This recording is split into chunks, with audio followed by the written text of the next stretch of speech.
నకరేకల్ నియోజకవర్గంలో 86.67% పోలింగ్లో పాల్గొన్న ప్రతి ఒక్కరికి కృతజ్ఞతలు అని మాజీ ఎమ్మెల్యే వేముల వీరేశం అన్నారు. విలేకరుల సమావేశంలో ఆయన మాట్లాడుతూ ఈ ఎన్నికలు సత్యానికి అసత్యానికి జరిగిన ఎన్నికలని అన్నారు. ఈ నియోజకవర్గంలో ప్రజలు కాంగ్రెస్ పార్టీని ఆదరించాలని పోలింగ్ జరుగుతుంటే బీఆర్ఎస్ పార్టీ నాయకులు బెంచీలకు తమ పార్టీ స్టిక్కర్లను అతికించారన్నారు.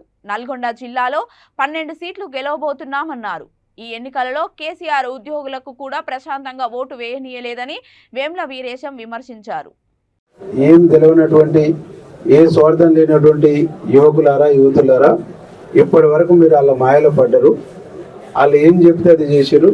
దయచేసి దాని నుంచి మీరు బయటికి రండి, అభివృద్ధికి సహకరించమని చెప్పేసి నేను రిక్వెస్ట్ చేస్తూ ఈ పాత్రికేయుల సమావేశానికి వచ్చిన అన్నలకు అక్కలకు అందరికీ పేరు పేరున నమస్కారం తెలియజేస్తూ కాబట్టి నువ్వు నీ యొక్క చరిత్ర ఏంది, నీ యొక్క కల్చర్ ఏంది, నువ్వు మా వాళ్ళ గురించి మాట్లాడితే ఎట్లా?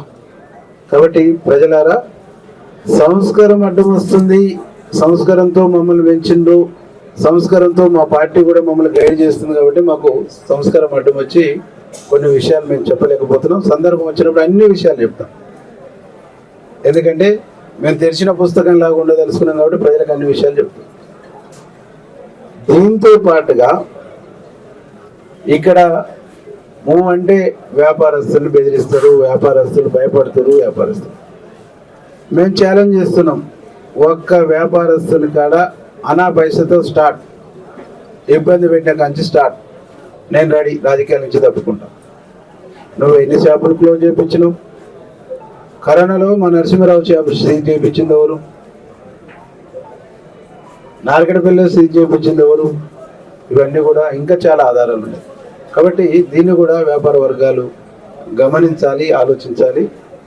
మిమ్మల్ని అడ్డు పెట్టుకొని కూడా ఓట్లు లబ్ధి పొందాలని బీఆర్ఎస్ వాళ్ళు చూసి, అంటే ఏ వర్గము ఏ సామాజిక వర్గాన్ని వదిలిపెట్టకుండా తన ఓటు బ్యాంకు కోసం, తన లబ్ధి పొందడం కోసం, తన లాభం పొందడం కోసం ఒక అసత్యాన్ని అబద్ధాన్ని తీసుకొచ్చేసి వాళ్ళకద్ది ఇది వాళ్ళ ఒపీనియన్గా వాళ్ళ అభిప్రాయంగా చెప్పి మమ్మల్ని క్రిటిసైజ్ చేసి మమ్మల్ని బదనం చేసి మాకు ఓట్లు రాకుండా ఉండడం కోసం ప్రయత్నం చేసి, దీన్ని కూడా గమనించారు అందరూ, దీన్ని కూడా ఆలోచించారు.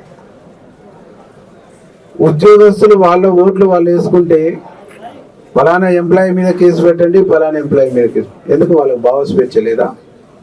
తన నచ్చినటువంటి పార్టీకి ఓటు వేసుకునే స్వేచ్ఛ లేదా? నీకు వేసినప్పుడే మంచోళ్ళు, ఇతరులకు వేస్తున్నప్పుడేమో నేరస్తులా? నీకు నీతి, ఇతరులకు నీతి. కాబట్టి దీన్ని ప్రజలు కూడా ఆలోచించమని చెప్పేసి నేను విజ్ఞప్తి చేస్తాను. ఈరోజు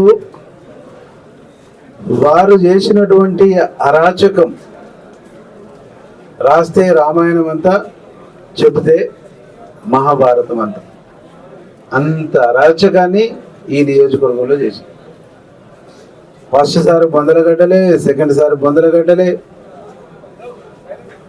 ఈ పవిత్రంగా చూసేది ప్రజలు బొందలగడ్డలు. ఆ పవిత్రమైనటువంటి ఆత్మలకు శాంతి చేకూరాలని పవిత్ర హృదయంతో, బరువైన హృదయంతో అలా డెడ్ బాడీస్ని పూడ్చిపెట్టుకుంటారు. కానీ దాన్ని ధ్వంసం చేసి దాన్ని అమ్ముకునేటువంటి పార్టీ అధ్యక్షుల్ని, మా ఎంపీపీని, మా మాజీ మండల పార్టీ అధ్యక్షుల్ని, మా సర్పంచ్ని, మా ఎంపీటీసీని, మా కౌన్సిలర్ని నోటికి వచ్చినట్టు మాట్లాడి రెచ్చగొట్టే చర్యలు చేసిన ఆ గ్రామంలో వారికి పట్టుండి, వారికి బలం ఉండి, వారికి శక్తి ఉన్నా వారికి వాళ్ళే తగ్గి కేడర్ని, ప్రజల్ని ఓపికగా ఉంచినందుకు వారికి మరొకసారి శిరస్సు వంచి నమస్కారం. నిజంగా నేను ప్రజలారా గమనించండి, ఏ ఊరికి పోతే ఆ ఊరు మా నాయకులని మానసిక వేదన గురయ్యేటువంటి పద్ధతుల్లో విమర్శలు చేయటం, ఇది సబబా? సమాజానికి ఇది తగునా? సమాజం ఇది యాక్సెప్ట్ చేస్తుందా? ఒక్కసారి మీరు ఆలోచన చేయండి. ఎవరైనా రాజకీయ పార్టీలో, ఏ రాజకీయ పార్టీ అయినా ఎన్నికల్లో పోటీ చేయొచ్చు.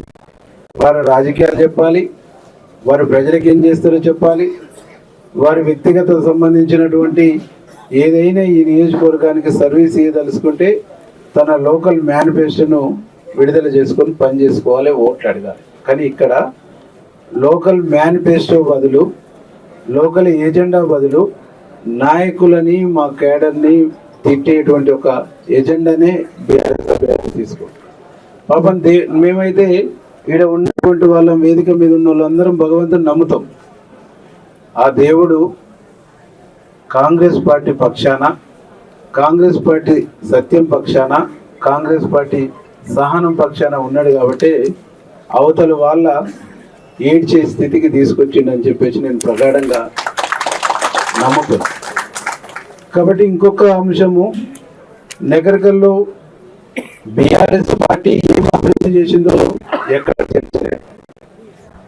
అభివృద్ధి కోసమే కాంగ్రెస్ పార్టీని గెలిచి అమ్ముకుపోయినటువంటి వ్యక్తి ఏం చేసిండో చెప్పేటువంటి చర్చ ఎక్కడ లేదు. చర్చల్లా నేను 2014 నుంచి 18 వరకు ఉండేటువంటి డెవలప్మెంట్ యాక్టివిటీని పక్కకు తప్పియడం కోసం చర్చ అంతా నా చుట్టూ, మా నాయకులైనటువంటి కోమటిరెడ్డి వెంకరెడ్డి, రాజగోపాల్ రెడ్డి చుట్టూ, మా పిసిసి ప్రెసిడెంట్ చుట్టూ, వారి యొక్క క్యారెక్టర్ని, వారి యొక్క క్రెడిబిలిటీని దెబ్బతీసేటువంటి ఒక చర్చనే బీఆర్ఎస్ అభ్యర్థి చేసింది.